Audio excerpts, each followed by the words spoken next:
Hi there, my name's Erin Goldson. Welcome to my podcast, Rewriting Anne Boleyn, Separating Myth from Reality.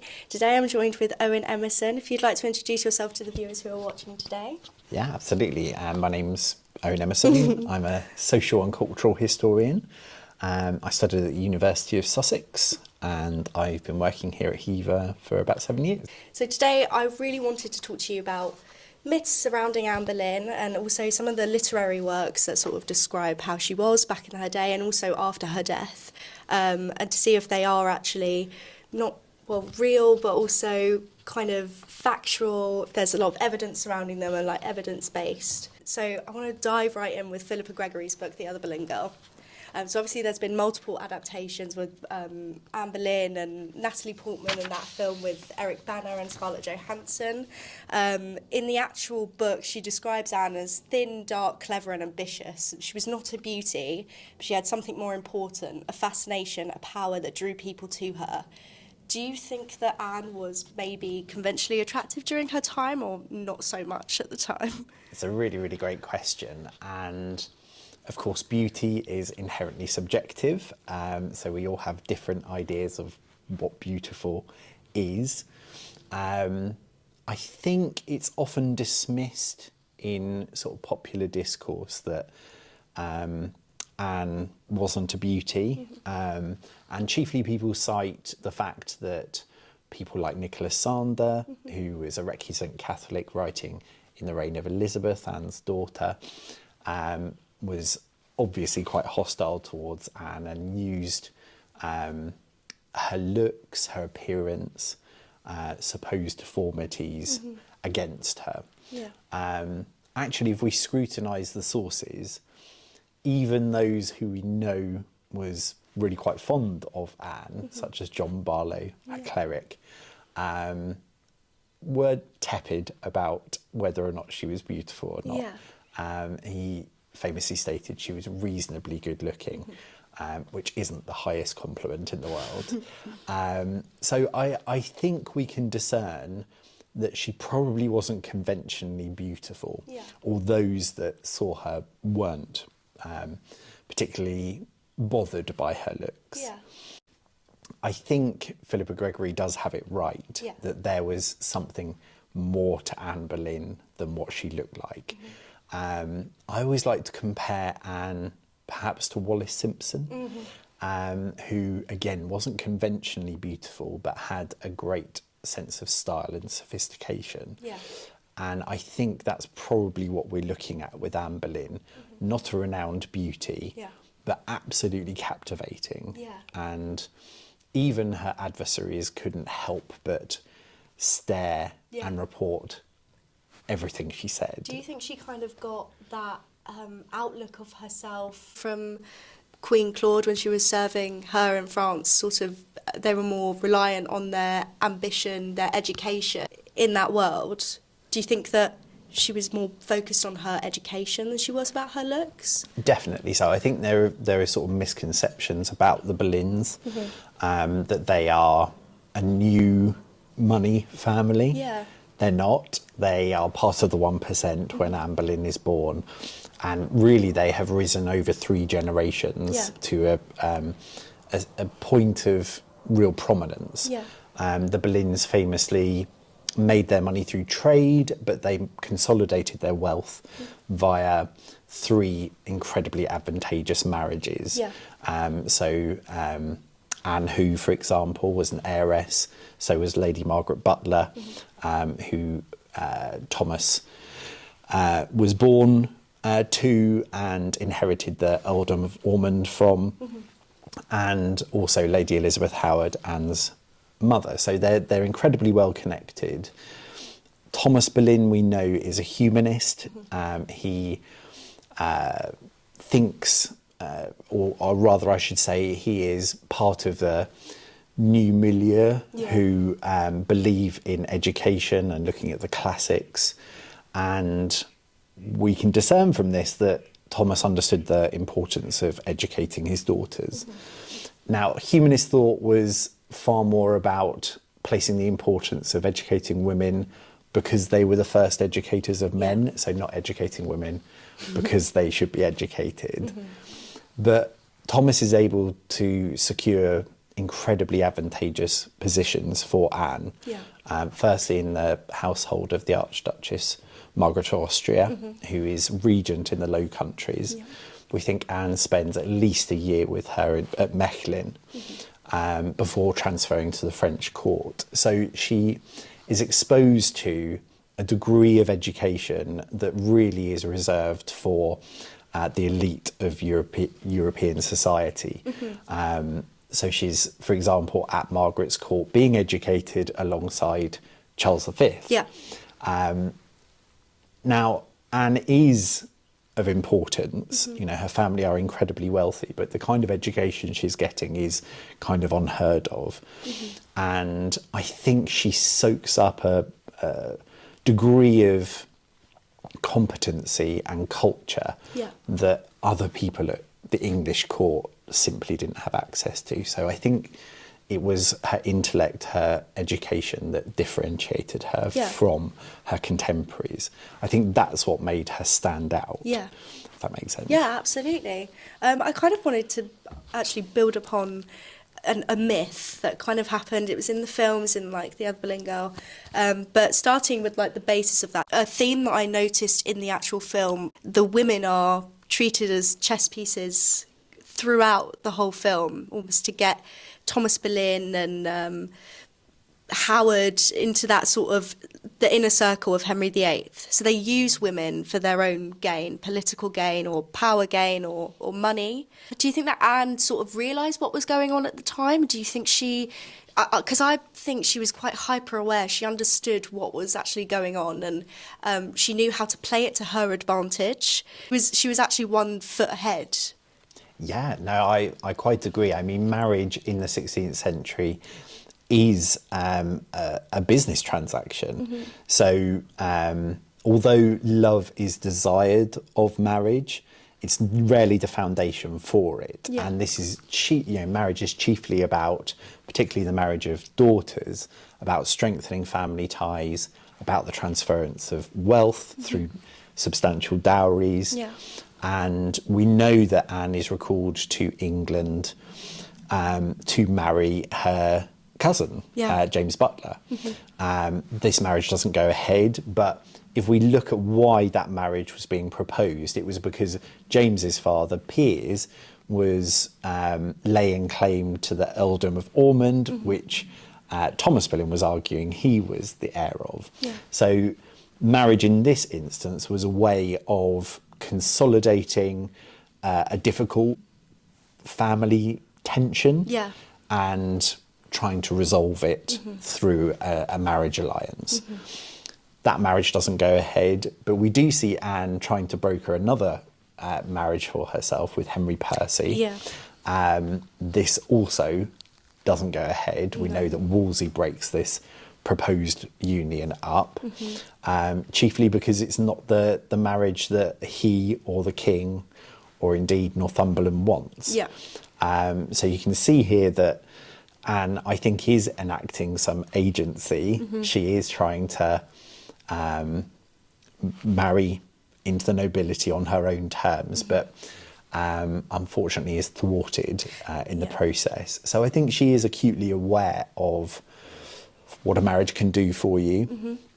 The fact that women were almost obligated to marry, and that it was part of the established mechanism by which society functioned at her level, essentially. To like carry on the family line, it's duty, I suppose, back in that time. Henry Percy, actually, I've always wondered, obviously it's not really explained very well in The Other Boleyn Girl, but watching Anne of the Thousand Days, was it agreed by her parents that she would be married to Henry Percy? We only really know about the marriage through Cavendish, who is the gentleman usher of Cardinal Wolsey.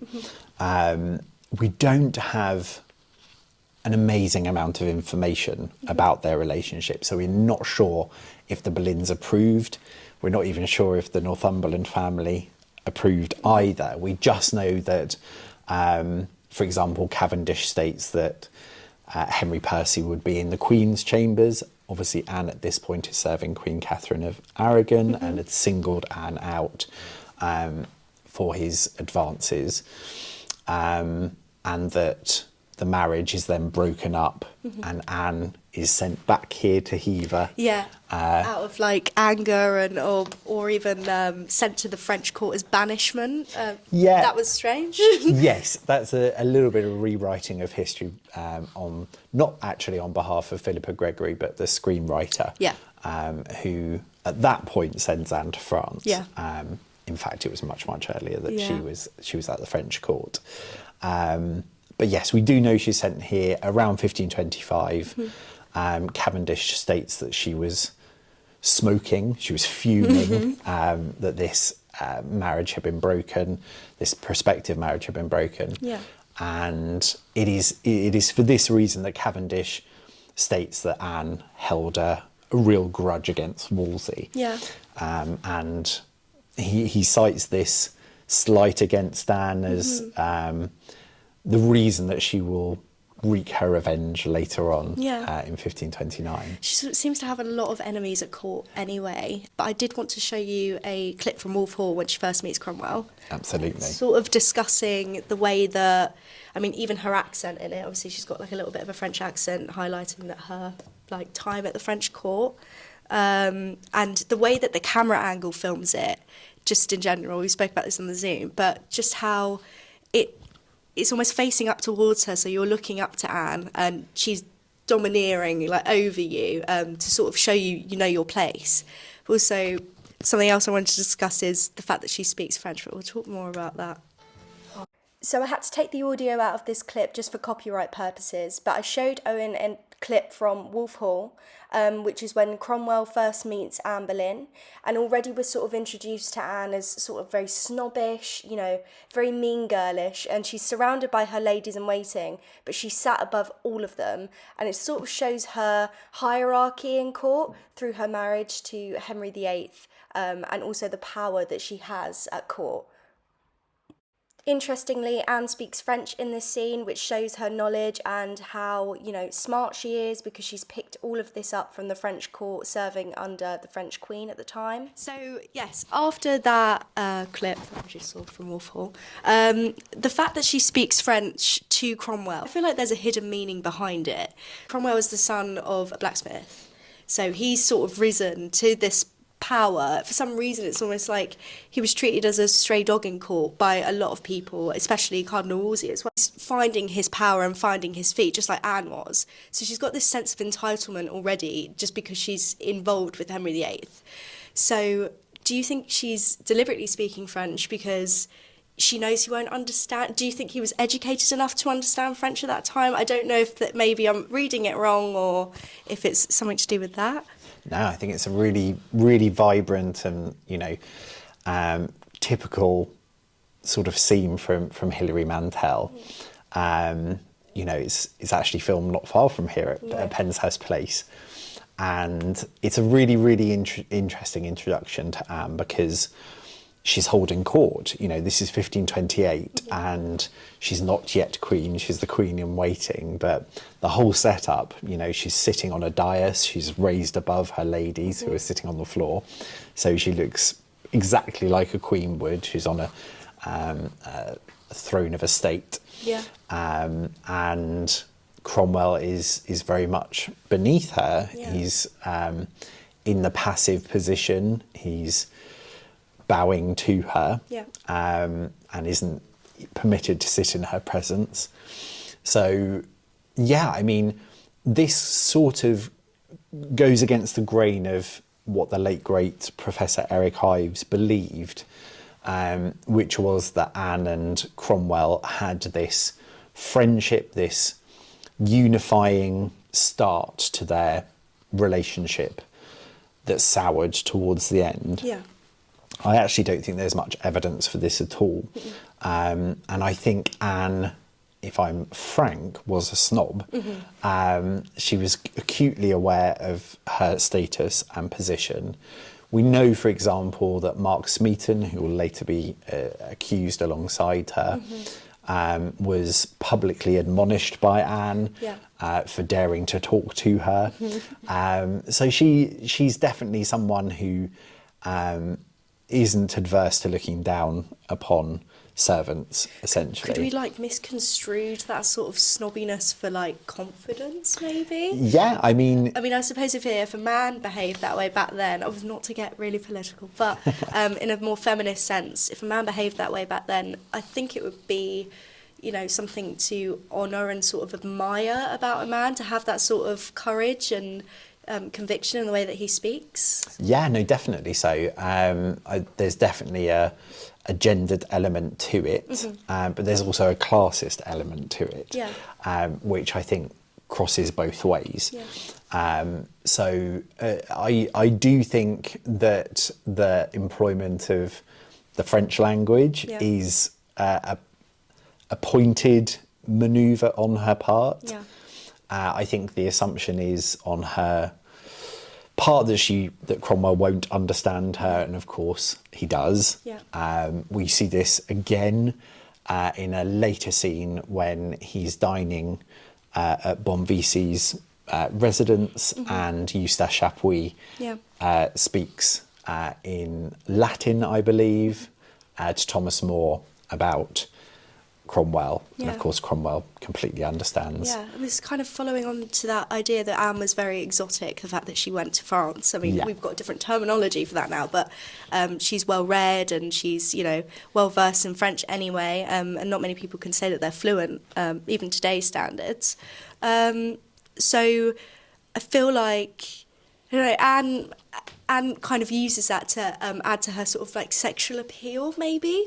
Yeah, definitely. I think it's the je ne sais quoi. It's the thing that differentiates her from her contemporaries. So yes, I mean, I think there was a genuine Francophile theme throughout her familial history. Thomas Boleyn is the best speaker of French at the French court. He is employed in the service of the emperor and then at the French court for that reason. And I think it was probably safe to say that the second language spoken here at Hever Castle would have been French. Right from day one for the Boleyn children. Certainly when we see Anne for the first time in her own voice, in a letter from around 1513, she is displaying a level of competency in the French language that must have predated her learning it at Mechlin or perfecting it there. So I think we can say for sure that she was a French speaker before she went to France. So yeah, these are this is almost part of her DNA, is what I'm trying to get across to you. So whilst I think it's being employed to undermine Cromwell in this scene, I think Anne was as confident in French as she was in English, and therefore there would have been an interchangeability at court, particularly with Henry. They write to each other in French. It is the language of love. So yeah, there's a coded element to it as well. Absolutely, I did want to talk about, obviously, I mean, I went to Hampton Court quite a while ago, and I went with my sister and my family. Hello. And as we were walking around, obviously we could see like different carvings, obviously of the different initials like intertwined with each other, depending on whose wife it was at the time. But the fact that, I don't know, there's still some remnants of Anne Boleyn and Henry together. Obviously, I don't know if it was on purpose, I might have just missed it. So do you think that's kind of like a metaphor, just enduring that long, obviously everything that's happened, he had, you know, about how many other wives? 4 other wives after that? It just shows the idea of Anne Boleyn, because he almost tried to erase her from history, which is incredible, but impossible to do, especially with that much, you know, of a sort of portrayal of herself, especially of that much of an image that she holds for herself. Yeah, I mean, the idea of an erasure is a fairly modern one. And very interestingly, the only evidence that we have of Henry ordering anything of Anne's to be removed comes in September 1536, when she's been dead for a few months, and Henry orders that both Wolsey and Anne's initials are removed from his palaces. Yeah. And it's at this point where her falcons would have been taken down. Yeah. Although in the case at Hampton Court, they were simply painted black. Yeah. They're all still there. So how thorough this process was is uncertain. Yeah. There's an idea that he ordered the destruction of her portraits, that he ordered the destruction of her belongings. Well, if we look at his inventory of his goods taken just after his death, we can actually find a huge amount of Anne Boleyn's belongings still in his possession. And we don't actually have any evidence that there was any mass destruction of any of her belongings. She was a queen. She'd inherited a huge amount of her belongings from Catherine of Aragon. Yeah. And therefore, they simply would have transferred to the next queen. Yeah.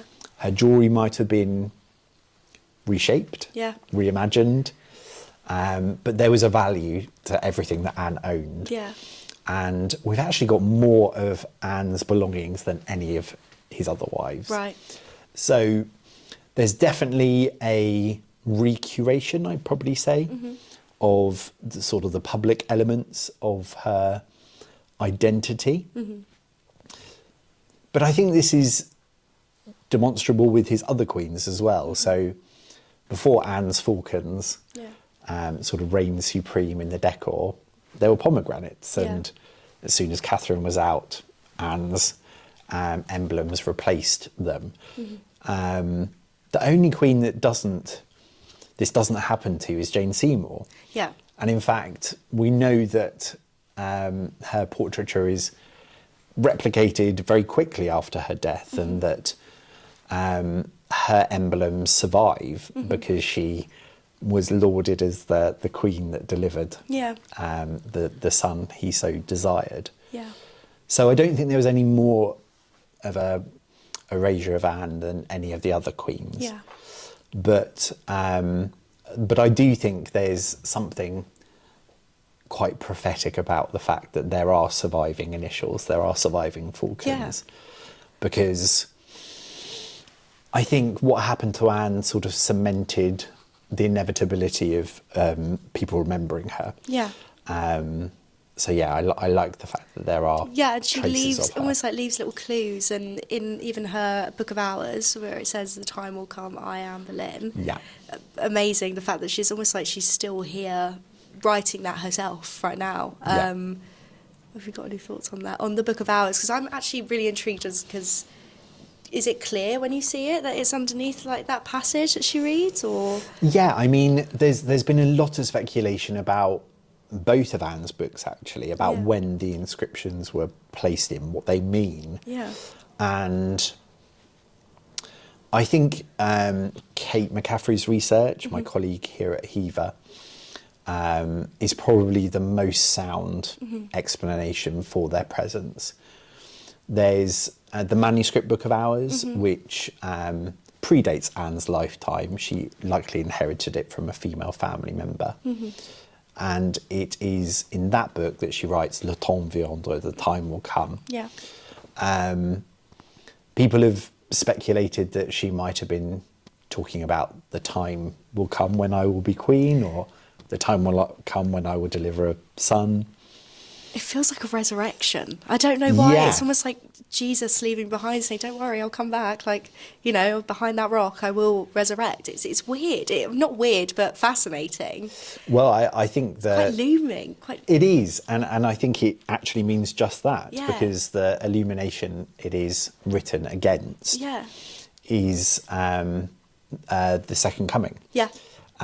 So I think if we complete it with the visual picture it's written against, it is the time will come when Christ returns. Yeah, because so I think actually it speaks to Anne's piety, which is something we don't see a lot in popular culture. Yeah. Anne was a reformist. Yeah. But she had a deep respect and love for religion. Yeah. So I think in that instance, she is most likely talking about the second coming. Yeah. In the other book of Hours, she writes a rhyming couplet, Yeah. which is, remember me when you do pray, that hope doth lead from day to day. Yeah. Now, historically, there was a legend that this was the book that accompanied her to the Tower of London. Right. And therefore she's talking about her death on the scaffold. Yeah. This is quite unlikely, chiefly because that legend is also attached to 2 other books. Right. And she definitely didn't take more than 1 book with her to the scaffold, if any. Yeah.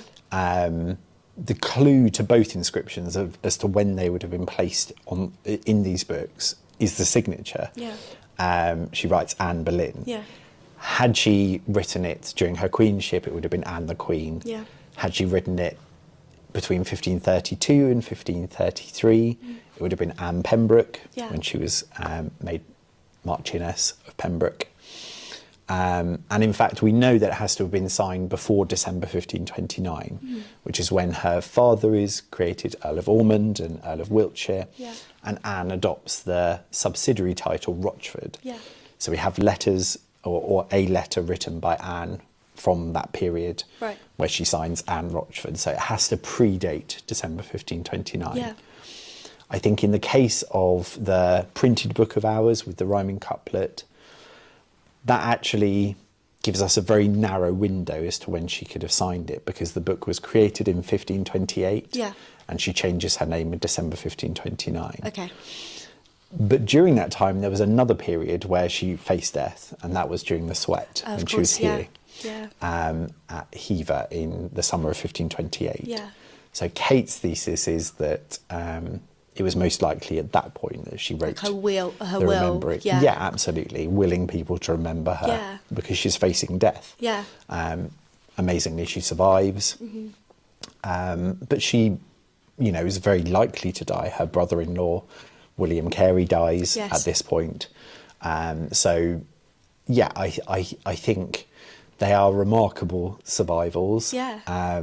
And they tell us a lot, I think, about her piety. Yeah, absolutely. Well, some of her other belongings, I do actually want to sort of ask you if you believe that the Boleyn necklace actually existed in the portraits. Because, I mean, obviously that portrait of the famous Boleyn necklace, that was painted after she died. Yeah.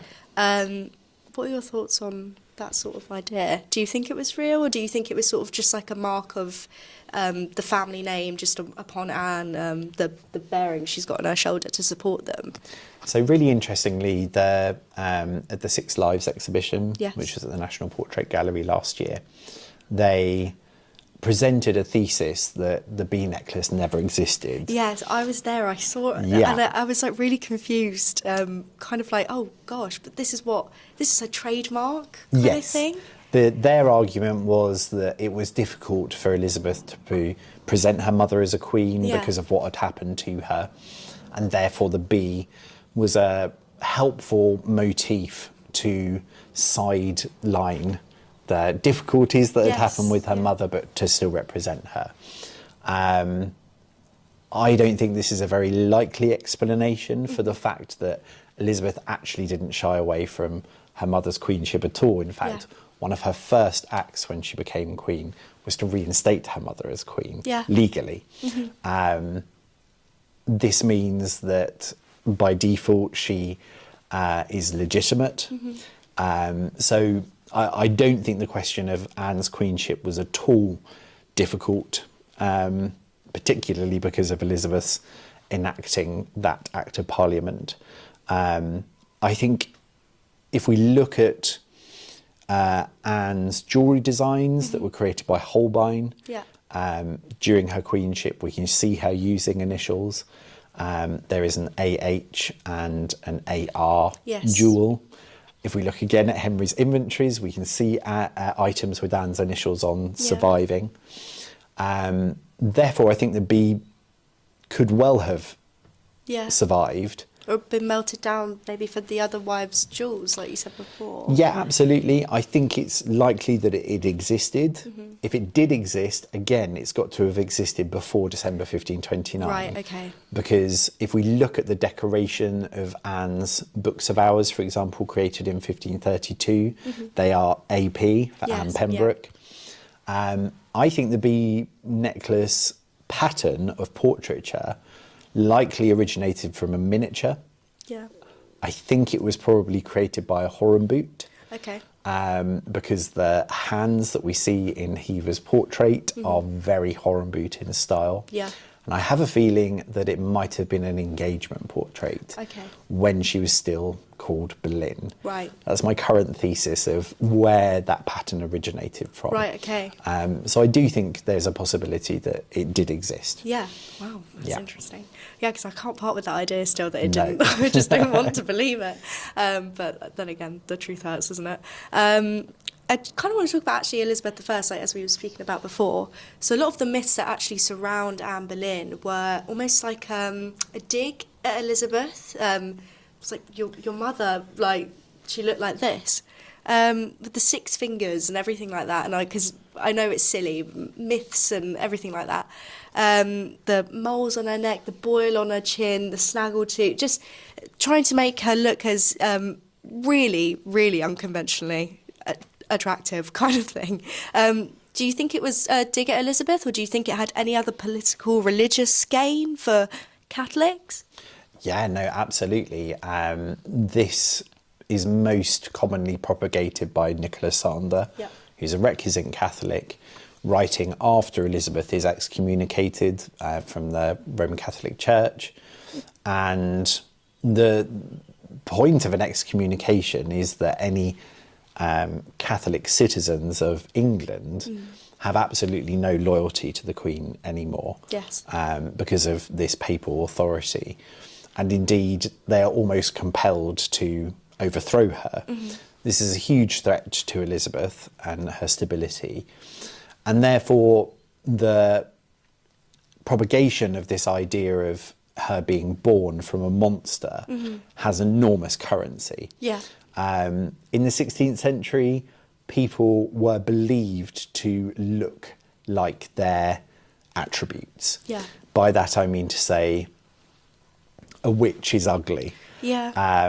A harlot, someone that isn't deemed sexually restrained, looks a certain way.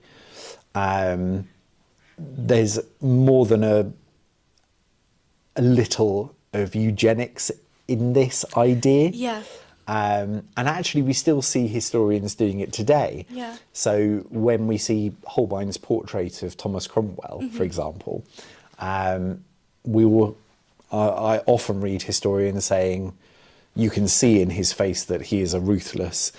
I mean, we literally have no control over what we look like. I suppose it's the bias as well behind the paintings and the artefacts and how you choose to take them in. You know, Yeah. It's like biblical passages. They're, taken into all different sorts of ways, and people live by them and everything like that. So they can't really help it, to be fair. No, I mean, I'm of the school of thought that nothing about our appearance tells us anything about our character. No, absolutely. We simply can't. We simply don't have any control over what we look like. But in the 16th century, it was very much the case that you were believed to appear as your character, your behaviour, your ethics, your faith warranted, and therefore to depict Anne as being incredibly ugly, witch-like, marked by the devil, all plays into this idea that Elizabeth was not legitimate, she was not born of her father, that her mother was a heretic, and therefore there was enormous currency in demonising Anne visually, because it conveyed an idea about her character. I think this is why there's such a sort of flurry of portraits of Anne created. to counter this narrative. Anne's image is really quite prolifically reproduced during Elizabeth's reign, to bolster this idea of legitimacy. Yeah, absolutely. So obviously Elizabeth wasn't in the line of succession to begin with. It was Edward first, then it went Mary, and Lady Jane Grey, and then Mary. But to say that about your mother obviously would have hurt her and probably made her want to reinvent herself to get away from that sort of narrative. I'm not my mother and I'm not my father. Don't know, do you think she was ashamed of her father's actions, what he did with Anne, or...? It's very difficult to know what she thought. Yeah. But she knew that all of her legitimacy came through her father. Yes. And in spite of what he did to her mother. And actually, if we look at her portraiture, for example, we'll often see both Henry and Anne represented. Yeah. So I think actually it was in Elizabeth's DNA, her political DNA, to ignore what had happened and to celebrate being both Henry and Anne's child. Yeah. So, for example, quite often in her portraiture, you will see their marital emblems in Elizabeth's clothing, embroidered. So, honeysuckles for Henry and acorns for Anne. Yes. We've got a beautiful portrait of Elizabeth here with those motifs embroidered onto the fabric. So I think we can see here that Elizabeth is politically savvy, that she's not shying away from being the daughter of either Henry or Anne, and rather is casting them in a different light. Yeah. Back to Anne's sort of like heretical side. I've got it written down in French, so excuse the pronunciation because I will try my best. So obviously Anne gave Henry quite a few books that were quite obviously heretical at the time, sort of leading on from the 99 Theses of Luther. At this time, obviously, Henry is still declared defender of the faith by the Pope. But obviously, this is pre-divorce from Catherine, so it is quite sneaky what she's doing, and also in court, it's a bit cheeky. But there's obviously The Obedience of a Christian Man by William Tyndale, and then there's, right, let me try and get this right, Le Livre de l'Institution de Dames Chrétiennes. I hope it's all right. The Book of the Institution of Christian Women. Indeed. By Juan Louis Vive. But do you think that their relationship then, obviously, with all things considered, the fact that she gives these books to Henry, it's not just romantic, it is intellectual. She's almost like his right-hand man, matters of state. She's kind of using him as the chess piece in this case. She sees that England needs a change. Everyone should be able to read the Bible in English if they wanted to. Obviously, if they're of lesser means, they don't have proper education, they can't understand what they're saying and what they're worshipping in Latin. So, do you agree that it was probably a bit more intellectual? They would have like debates with each other and things like that? Yeah, no, definitely so. I think Anne exercises more power before she becomes queen than when she is queen. And by that I mean that she directs the direction of the break with Rome, and finds the solution to Henry's great matter that his ministers aren't able to find. So when Anne gives Henry a copy of Tyndale's The Obedience of the Christian Man, this is a banned book in England. This book isn't allowed in your personal possession at all. But she obviously owns a copy and passes it to Henry to point out that in the Bible there is no Pope, and that God is, that the King is next to God. These works are deemed completely heretical. Just possessing them is a threat to your life. And Henry has actively written against them. He is called Defender of the Faith because he counters the teachings of Luther and is recognised by the Pope for defending the faith. So this is an incredibly bold thing for Anne to do. Anne, I think, whilst it's very difficult to get at Anne's personal beliefs, She comes from a reformist tradition that's quite distinct from Luther. Luther is propagating a schismatic break with Rome. Yeah. Anne comes from, I think we can see Anne's roots in reform coming from a different direction, and that is a non-schismatic Yes. form of reform, which is very common at the French court. So I don't know that if Anne had been in another scenario, whether she would have advocated breaking with Rome. It was far more about reforming the church from within. Yeah. So reforming monasteries as... Disillusion. Yeah, absolutely. But working within the parameters already established. I think the ingredients which made her a schismatic reformist were practical. The fact that the Pope wouldn't annul the marriage almost left her no choice but to show a different path to Henry. Yeah, absolutely. So, I think Henry and Anne were intellectually aligned. I think Anne might have been intellectually superior to him. Yeah. And I think Henry had been educated by women. He shares the same handwriting as Elizabeth of York, his mother. So she obviously taught him to write. Yeah. I think he enjoys the company of strong women. He has an incredibly strong set of matriarchs in his family, and he marries a seriously intelligent and incredibly well educated Infanta Catherine of Aragon. Yeah. So I think he is used to having strong women in his life. Having said that, I think those qualities begin to grate on him when Anne is queen. Yes. Because I don't think she's willing to be a backseat driver. No. No, absolutely. I feel like they kind of downplay the actual reasoning behind Henry's Great Matter anyway, sort of blaming it on Anne and almost her jealousy of Catherine of Aragon, especially in The Other Boleyn Girl, which I'll show you a clip of now. Fantastic.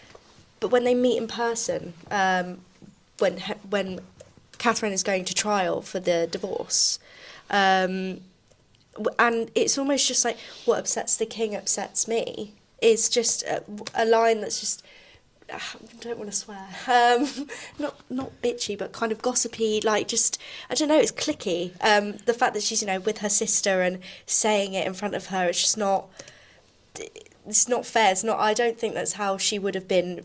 So again, I can't contain the audio just for copyright purposes, but I'm showing Owen a scene from The Other Boleyn Girl in which Anne Boleyn and Catherine of Aragon are having a sort of standoff with one another. It shows women being pitted against each other.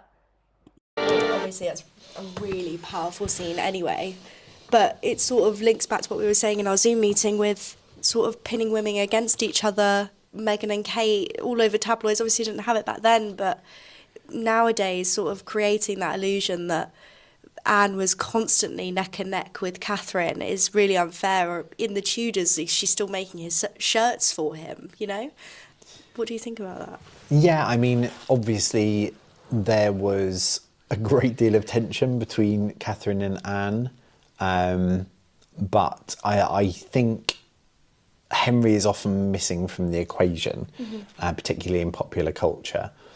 We have very little evidence that Anne pursued Henry. In fact, it's fairly clear from the letters that we do have surviving that Henry wrote to Anne that Anne was brushing him off, really.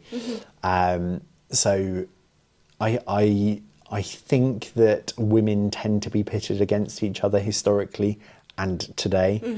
There is drama in seeing two women fighting over a man.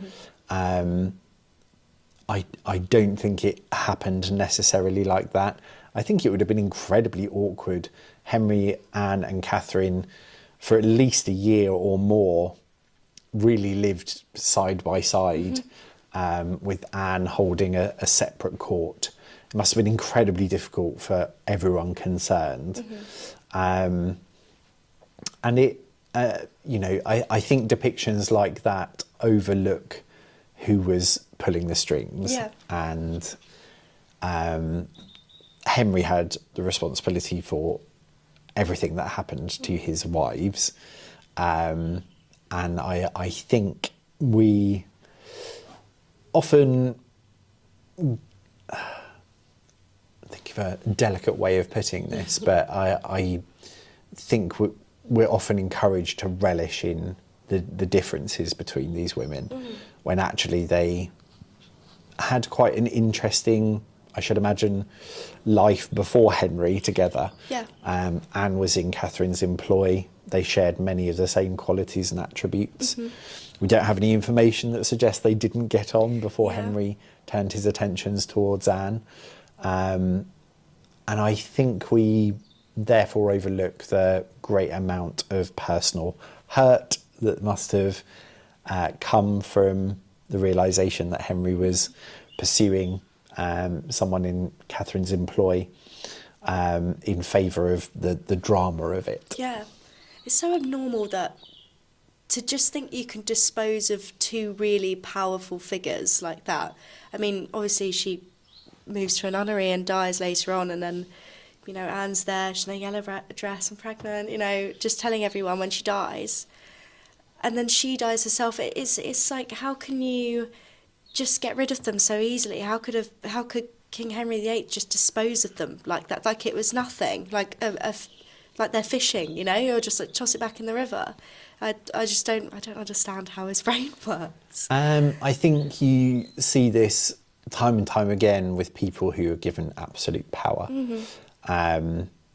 Henry doesn't have to deal with breakups. No consequences. No, he just walks away. Yeah. He was playing tennis, wasn't he, when Anne was getting... I don't know if it was myth or fact. A bit of a myth, yeah. No, I mean, he wasn't the one that had to do the breakup. Yeah. So it was very easy for him, I think, to walk away. When you give people absolute power over everyone in a kingdom, it does awful things to you. And we can see this not just with Henry VIII, but with all people who wield absolute power, monarch or not. Yeah. It might be a dictator.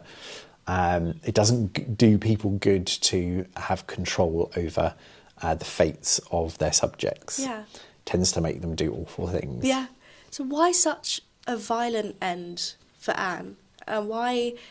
Why be accused of witchcraft, incest, just things that are so out of mind, you know, for her, especially considering her relationship with her brother? Why that kind of end? Henry knew that Anne wouldn't go quietly. Yeah. And he didn't want a 7-year struggle that he'd had with Catherine of Aragon. Anne wasn't protected by anyone, so it wasn't going to be a prolonged distancing from her anyway. Yeah. But he wanted to move on quickly. And therefore he entrusted the removal of Anne to someone who had been threatened by her, Cromwell. Anne had famously threatened that she wanted Cromwell's head off his shoulders. Yeah. And Cromwell decided that Anne's departure should be a final one. Straight away. Yeah. Yeah. It was an obvious political move for him to make, considering the threats that she had made. And Henry was more than happy with that outcome. I think it shows you how vulnerable his subjects were, not least those who were very close to him. We see this time and time again with Henry. People very close to him generally end up dead. True, yeah. The method by which... Do you think it was a kindness, the fact it was a sword? I'd like to think of it that way. I mean, obviously it's horrible either way you look at it, but... I wouldn't necessarily call it a kindness. I think it... the reason a sword was likely employed, although we don't have the motives, was to make Henry look humane. Right.